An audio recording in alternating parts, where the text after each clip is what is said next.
Bonsoir tout le monde. Cette semaine, suite à la requête de Mme Valérie Blanchet qui m'a demandé de trouver un équivalent du brouillis de Georges Duboeuf sur les tablettes de la SEQ, je me suis donc penché sur les 100% Gamay, qui est le cépage principal du brouillis de Georges Duboeuf et de tous les Beaujolais en général. Donc, je suis resté en Beaujolais. On est en appellation Chénasse contrôlée. On est avec les caves du château de Chénasse à 13% d'alcool, avec un 18 et 20 en SEQ. Juste vous mentionner tout de suite que c'est le même cépage. La seule différence, c'est que le Chénasse est beaucoup plus robuste, je vous dirais.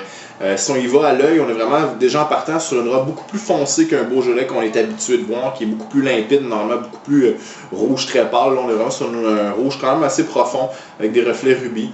Si on y va au nez, on est vraiment sur les arômes du poivre vert. Le Gamay, sa particularité, normalement, c'est vraiment qu'il est beaucoup plus épicé que le Pinot Noir. Le Pinot Noir est un petit peu plus sur le fruit, malgré qu'il ressemble beaucoup au Gamay. Mais le Gamay est beaucoup plus sur les épices. Et sur ça, on sent vraiment le poivre vert. On sent un peu les fleurs, légèrement. Mais c'est vraiment en bouche qu'on va vraiment tout ressentir la grosseur de ce vin-là. En bouche, tout de suite, ce qui ressort le plus vite, c'est vraiment le poivre vert. Il vient nous sauter vraiment dans le palais. Oui, on sent un peu peut-être la violette, des choses comme ça.